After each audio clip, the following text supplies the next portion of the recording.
Quando a gente ouve a palavra Israel, o que vem à mente? Para muitos é o país que a gente vê no noticiário, é certo?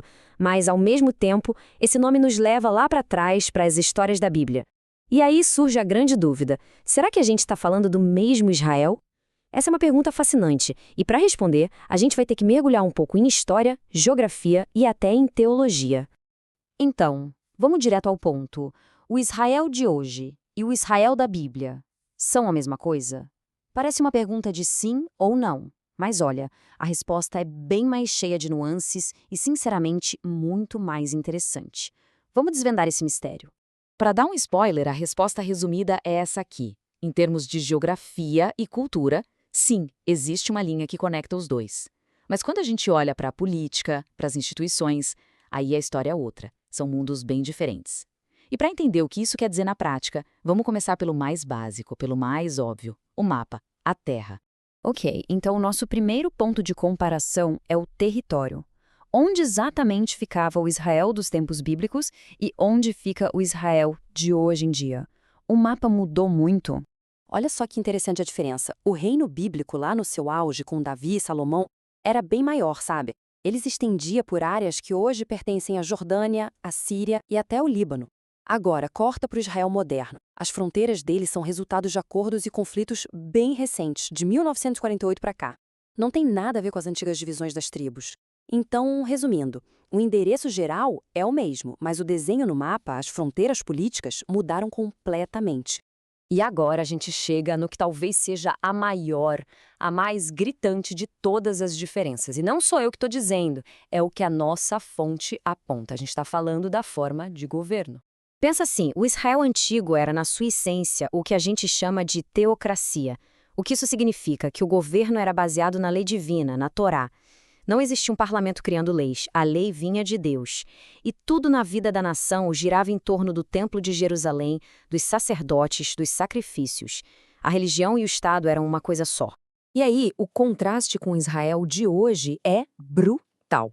Hoje, a gente está falando de uma democracia secular, com um parlamento, que eles chamam de Knesset, e tribunais civis. E aqui está o pulo do gato. O judaísmo, claro, tem uma influência cultural gigantesca, mas ele não governa. As leis não vêm da religião. O governo é secular. Bom, a gente já viu diferenças bem grandes no mapa e no governo, né?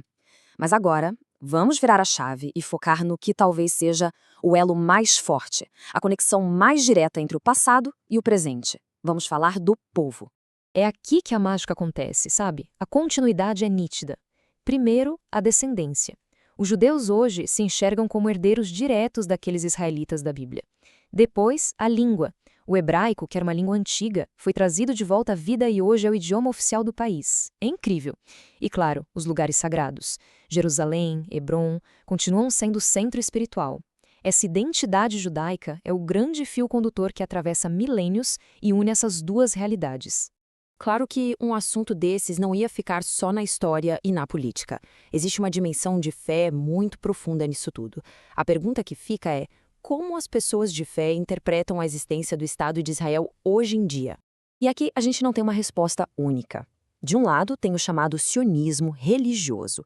Para eles, a fundação de Israel em 1948 não foi um mero evento político, foi o cumprimento de profecias da Bíblia. Mas, do outro lado, existem outras visões, inclusive dentro do próprio judaísmo. Eles olham para o Estado moderno e dizem: isso é uma criação dos homens, um projeto político. Importante sim, mas não é a restauração divina prometida. Para esse grupo, a verdadeira restauração bíblica ainda está por vir, na era messiânica. Então, como é que a gente amarra tudo isso?